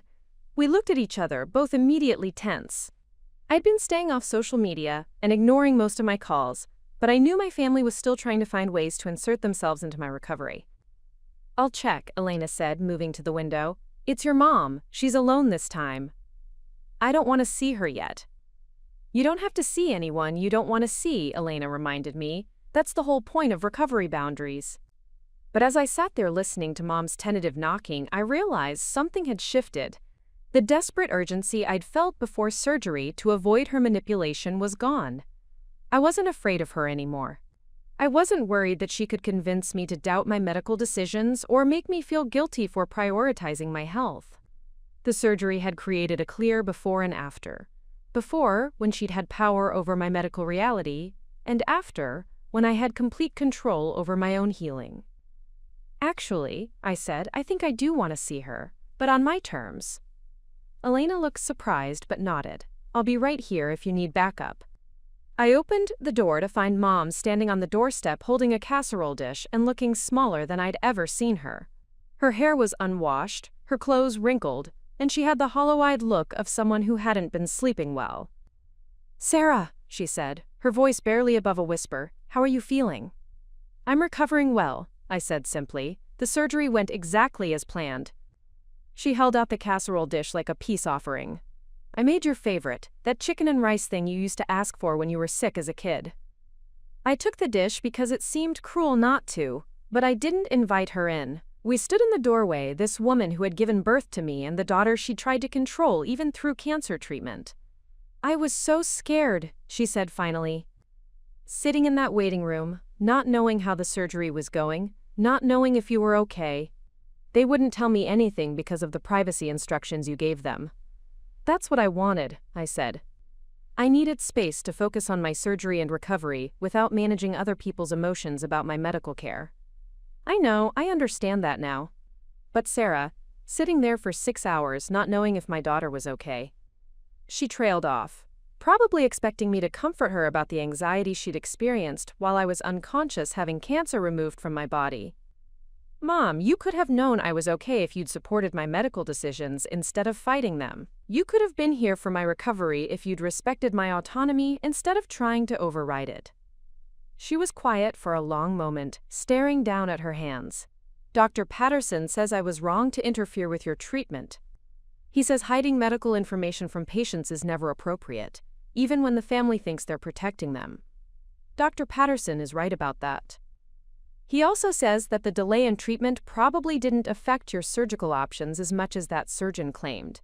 He thinks she was exaggerating to justify more aggressive treatment. And there it was. Even now, even after my successful surgery, even after Dr. Patterson had admitted that hiding my diagnosis was wrong, Mom was still looking for ways to minimize the consequences of her choices. Mom, Dr. Chen removed a tumor from my breast 3 days ago. The pathology confirmed that it was invasive cancer that would have continued to grow and spread if left untreated. The surgery I had was medically necessary, and the timing was critical. Dr. Patterson's opinions about my surgical care are irrelevant because he's not an oncological surgeon, and he hasn't seen my medical records. But what if there were other options? What if we could have tried chemotherapy first to shrink it, avoiding surgery altogether? I felt Elena step up behind me, a solid presence reminding me that I had support from people who trusted my medical decisions. There weren't other options that were better than surgery, I said patiently. I discussed all the alternatives with Dr. Chen. I got the treatment that gave me the best chance for complete recovery with the least risk of recurrence. That's what I wanted, and that's what I got. Mom's eyes filled with tears. I just can't stand the thought that my mistakes made your treatment harder than it had to be. It was the closest thing to an acknowledgement of responsibility I'd heard from her since this whole thing started. Not quite an apology, but recognition that her choices had consequences for my health. Your mistakes did make my treatment harder, I said. I needed a mastectomy instead of a lumpectomy because of the 3-month delay. I lost surgical options because you decided I couldn't handle knowing about my own cancer. But I'm gonna be fine, Mom. The cancer is gone, and I'm healing well. Can you forgive me? She asked, and I could hear the desperation in her voice. I thought about forgiveness, about what it would mean and what it would cost. Forgiveness didn't require forgetting. It didn't require pretending that medical interference was just a misunderstanding. It didn't require giving her access to my future medical decisions. I can forgive you for being scared and making bad choices because you were scared, I said finally. But forgiveness doesn't mean things go back to the way they were. You can't be involved in my medical care anymore. You can't have opinions about my treatment decisions.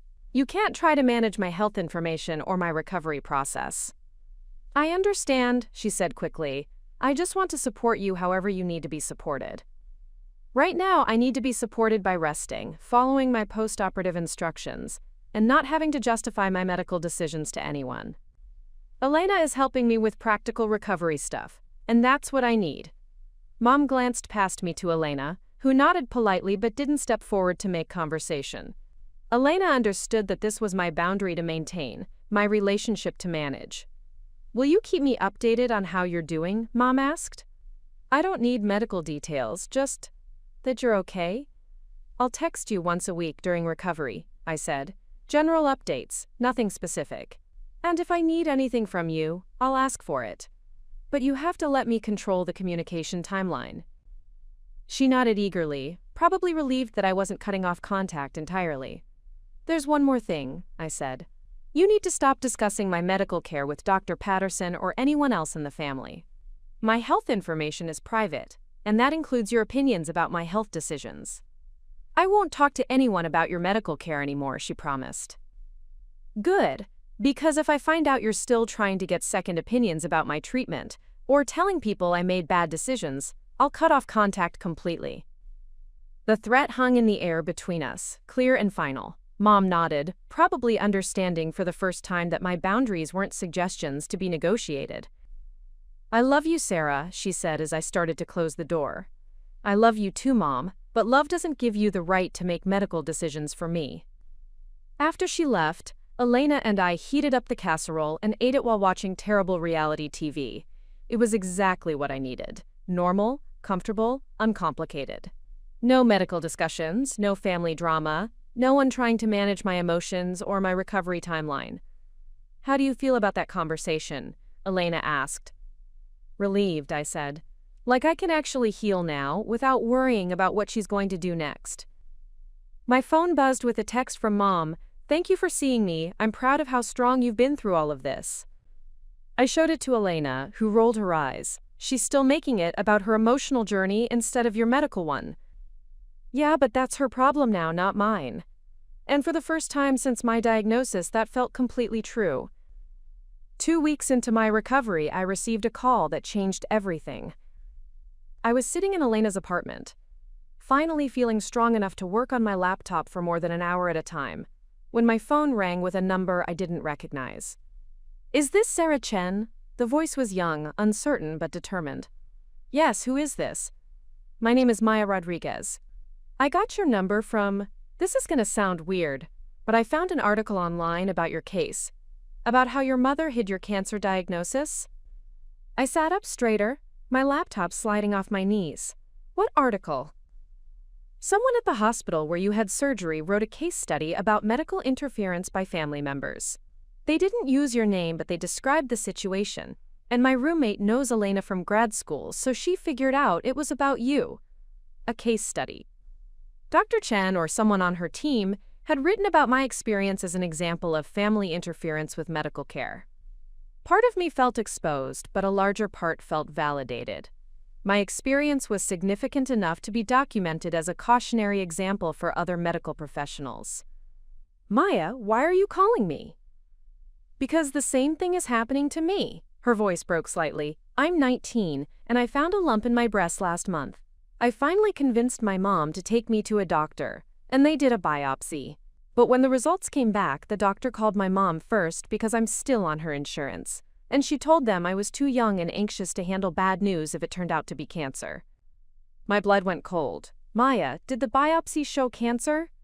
"I don't know, that's the problem. My mom says it was benign, just a cyst, nothing to worry about. But she's been acting weird ever since the appointment. Crying when she thinks I'm not looking, making my favorite foods, being extra nice to me. And yesterday I overheard her on the phone with my aunt talking about protecting Maya from unnecessary stress during her sophomore year.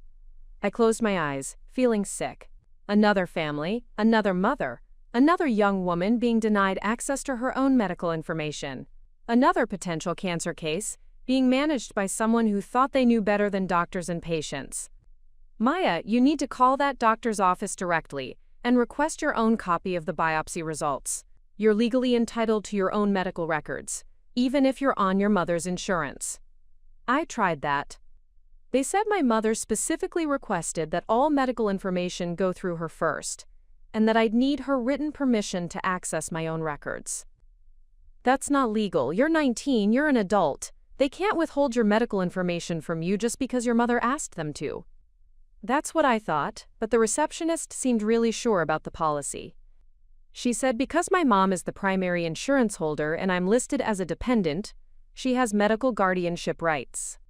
I felt a surge of rage so pure it took my breath away. Medical guardianship rights.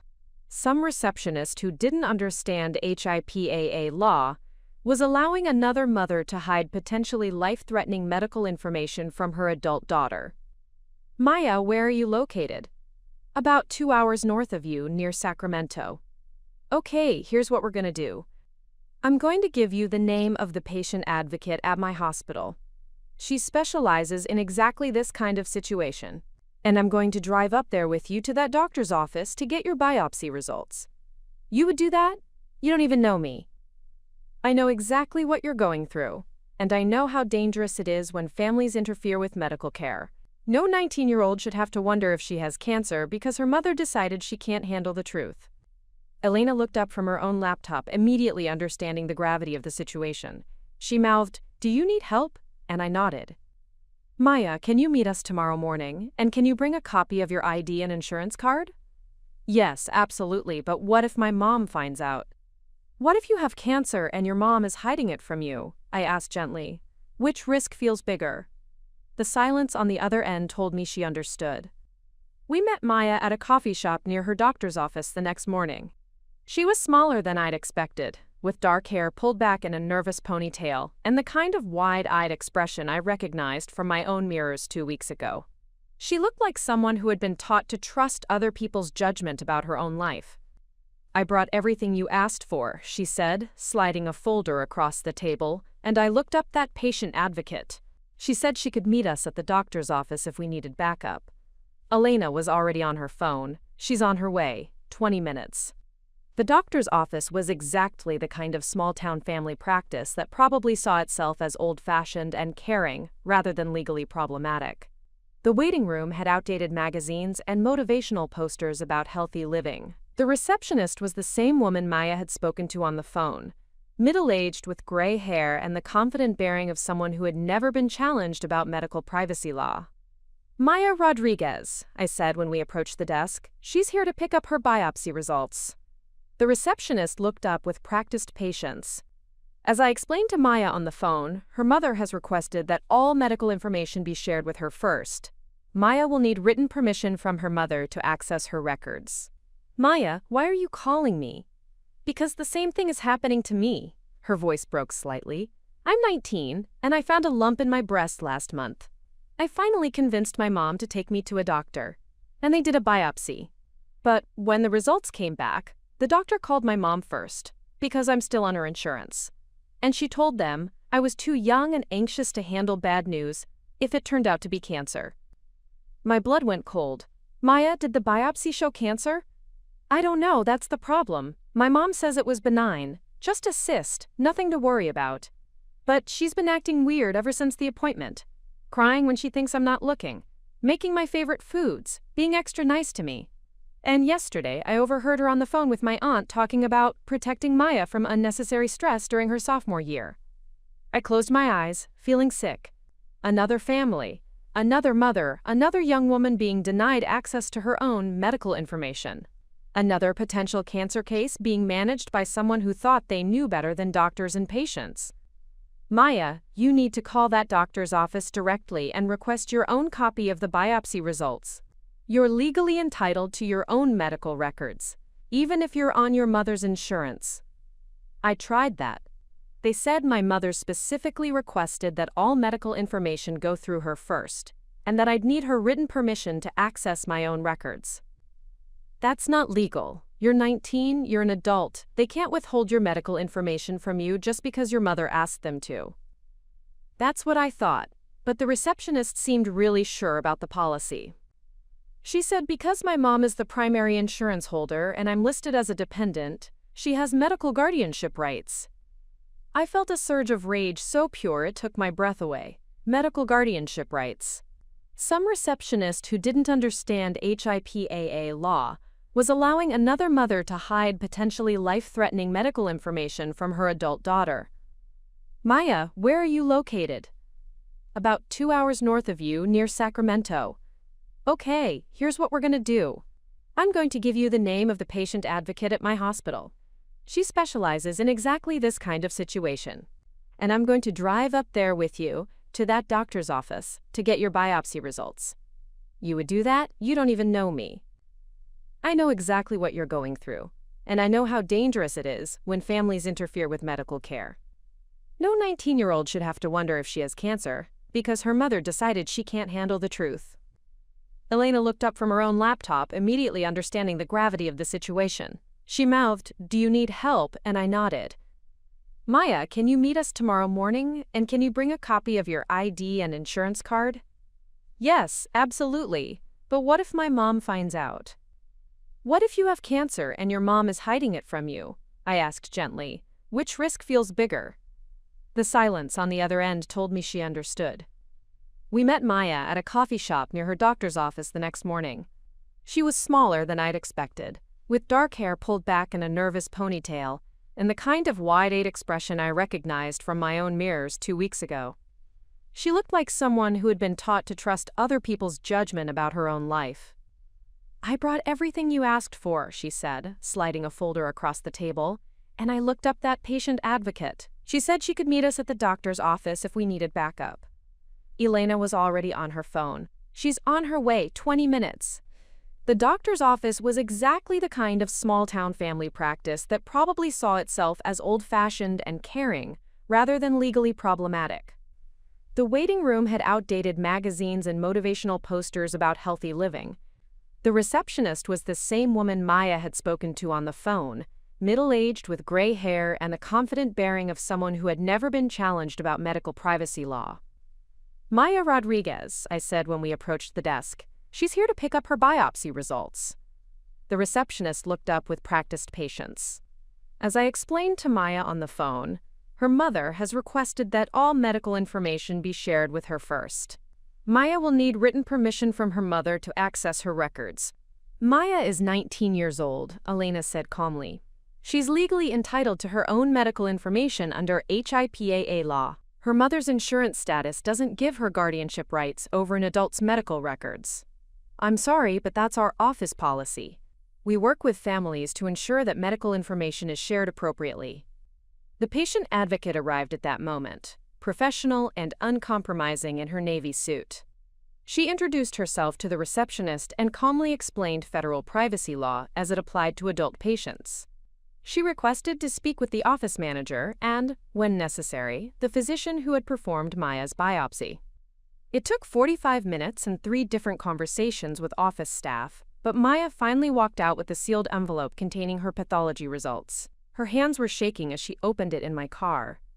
"Invasive ductal carcinoma," she read aloud, "Stage 1. Recommend immediate surgical consultation and treatment planning. Cancer." Maya had cancer, and her mother had been hiding it for 3 weeks, while Maya worried and wondered and trusted that the adults in her life were telling her the truth about her own body. "She lied to me," Maya whispered. "She looked me in the eyes and told me it was benign. She let me think I was fine while I actually have cancer." "Yeah," I said quietly, "that's exactly what happened to me." Elena was already making calls, finding Maya an oncologist, researching treatment options, doing all the practical support work that families should do but that Maya's family had abdicated in favor of lies and manipulation. "What do I do now?" Maya asked. "Now you take control of your medical care," I said. "You make your own appointments, you make your own treatment decisions, and you don't let anyone else manage your cancer for you." "What about my mom?" "What about her? She lost the right to be involved in your medical care when she decided to hide your cancer diagnosis from you." Maya was quiet for a long moment, staring down at the pathology report that contained the truth her mother had decided she couldn't handle. "I'm scared," she said finally. "Of course you are. Cancer is scary. But you know what's scarier? Having cancer and not knowing about it because someone else decided you were too fragile to handle reality." Elena handed Maya a list of phone numbers: oncologists, patient advocates, support groups for young women with breast cancer. "You don't have to do this alone," she said. "There are people who will support your decisions instead of trying to make your decisions for you." As we drove Maya to her first oncology appointment the next day, I realized something had shifted for me too. I wasn't just recovering from my own cancer treatment anymore. I was becoming someone who helped other people recover their medical autonomy. And that felt like the beginning of something important. 6 months after my surgery, I stood in front of a packed auditorium at the University Medical Center, looking out at an audience of medical students, residents, and practicing physicians. The invitation to speak had come from Dr. Chen, who had been invited to present her research on family interference in cancer care. She'd asked if I would be willing to share my story as part of the presentation. "My name is Sarah Chen," I began, my voice steady and clear. "And I'm here to tell you about what happens when families become obstacles to medical care, instead of sources of support." I told them about the intercepted phone calls, the hidden diagnosis, the 3 months of lost treatment time.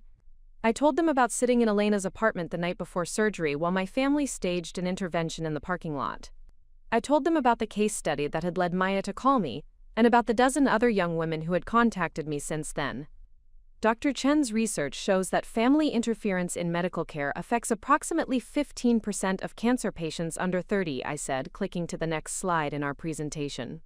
That interference ranges from hiding diagnoses to pressuring patients to delay treatment, to contacting physicians without patient consent.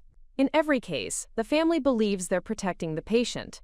In reality, they're endangering them. The audience was completely silent, taking notes, asking thoughtful questions during the Q&A period. These were people who would be treating cancer patients, making decisions about information sharing, navigating family dynamics in medical settings. They needed to understand that sometimes families weren't allies in patient care. After the presentation, a young resident approached me with tears in her eyes.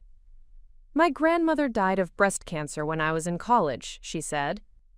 "My family didn't tell me how serious it was because they didn't want to affect my grades.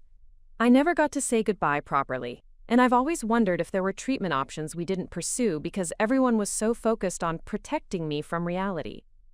"I'm sorry," I said simply. "That shouldn't have happened to you. Your story, it's helping me understand that protection and medical neglect can look very similar from the outside." Dr. Chen joined us, having overheard the conversation. "That's exactly why we need to have these discussions in medical training. Families often have good intentions, but good intentions can still result in harmful outcomes for patients." The resident nodded, wiping her eyes. "Will you be doing more presentations like this?" I looked at Dr. Chen, who smiled. "Actually, we have some exciting news about that." The news was that a major medical ethics foundation had offered funding for a patient advocacy program focused specifically on medical autonomy issues.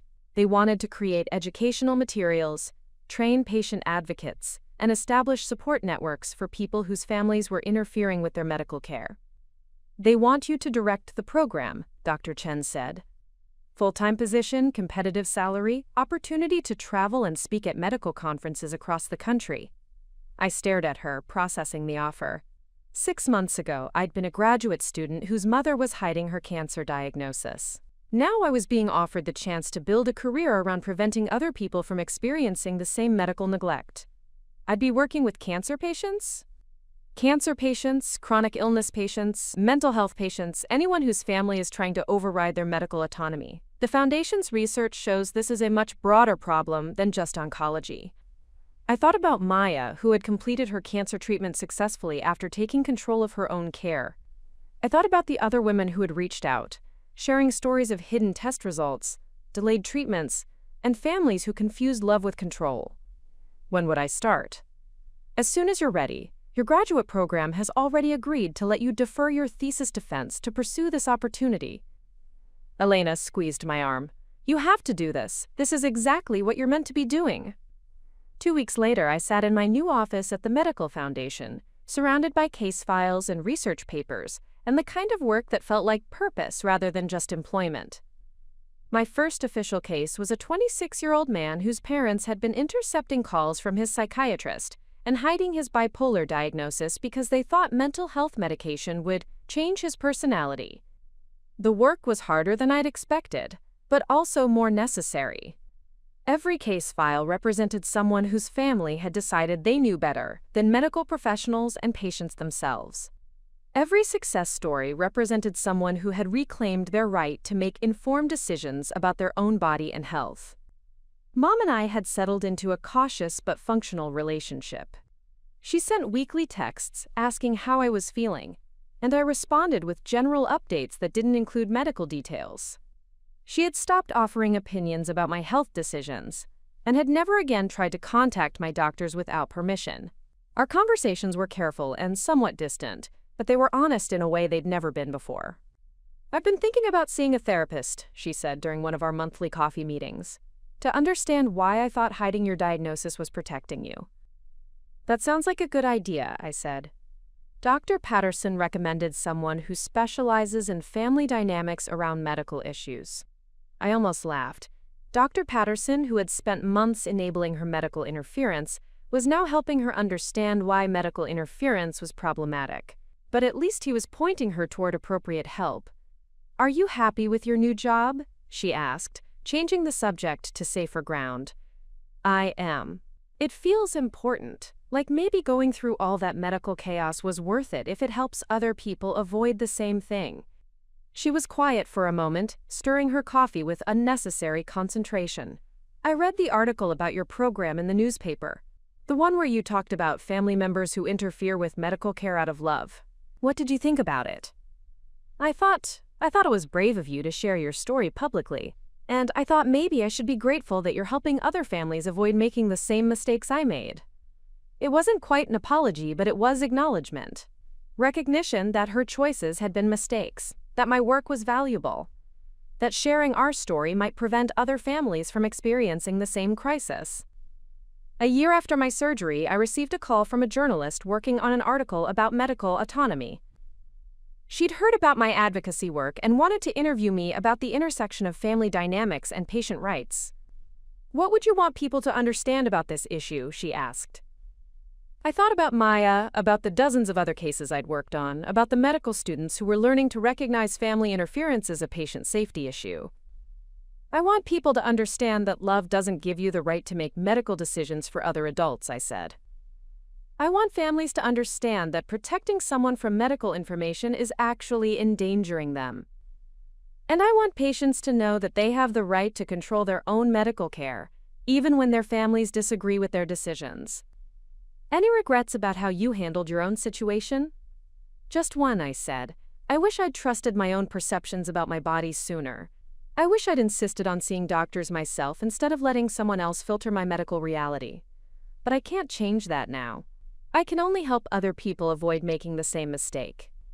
When the article was published, it included a sidebar with resources for people whose families were interfering with their medical care.